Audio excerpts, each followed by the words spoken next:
बारंबार प्रणाम। मेरा नाम सूरज कुमार। उत्तर प्रदेश के कुख्यात गैंगस्टर अतीक अहमद और अशरफ की मौत के बाद यूपी सरकार सवालों के घेरे में थी। सरेआम मीडिया और पुलिस के सामने दोनों को गोली मार दी गई, लेकिन इस कांड के ठीक बाद अतीक का वकील रहा खान सौलत हनीफ अतीक के खिलाफ सरकारी गवाह बनने के लिए तैयार हो गया था। उमेश पाल किडनैपिंग केस में हनीफ को उम्र कैद की सजा हो चुकी है और वो अभी यूपी के नैनी सेंट्रल जेल में बंद है। लेकिन अब उसके परिजनों ने पुलिस से गुहार लगाई है कि जेल में बंद अतीक के लोगों से हनीफ को खतरा है।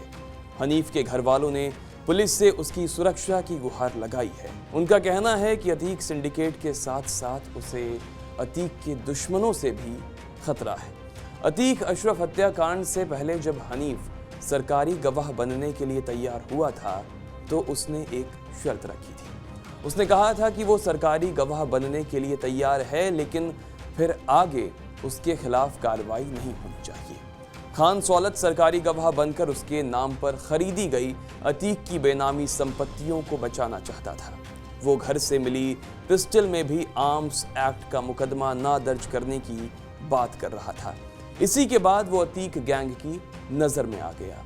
कयास तो ये भी लगाए जा रहे हैं कि अतीक की गैंग, जिसे लोग IS 227 के नाम से भी जानते हैं, उनके बीच में दो फाड़ हो चुका है। लेकिन हनीफ उन दोनों की नज़र में है। वो अतीक का करीबी रहा है। जाहिर है वो उसके ऐसे कई राज जानता होगा जो अतीक गैंग के लोग सामने आने नहीं देना चाहते हैं। एक खुलासा ये भी हुआ था कि अतीक जब लाखों रुपयों की वसूली करता था तो ये उसकी बीवी शाइस्ता परवीन तक हनीफ के मार्फत ही पहुंचती थी। तो आप अंदाज़ा लगाएं कि अगर ऐसा शख्स सरकारी गवाह बनेगा तो अतीक गैंग को इससे कितना नुकसान होगा। हनीफ अतीक से 20 सालों तक जुड़ा रहा। पूरे गैंग की एक एक गतिविधि उसे मालूम है। उसी की मदद से यूपी पुलिस अतीक का विदेशी कनेक्शन तक खंगाल लाई थी। अतीक के गैंग में 132 लोग थे। गैंग का सरगना अतीक अहमद था और पत्नी शाइस्ता और उसके 3 बेटे उमर, अली और असद के साथ साथ उसका भाई अशरफ भी इस गैंग से जुड़ा हुआ था। ये गैंग उगाही और जमीन हड़पने जैसे गुनाहों में लिप्त था। यूपी पुलिस का दावा है कि इसकी मदद के लिए पाकिस्तान से ड्रोन के जरिए पंजाब में हथियार गिराए जाते थे।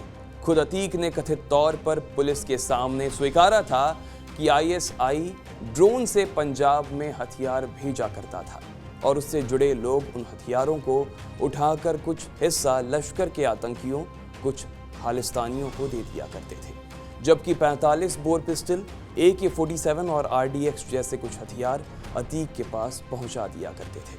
तो अतीक और अशरफ की हत्या हो चुकी है।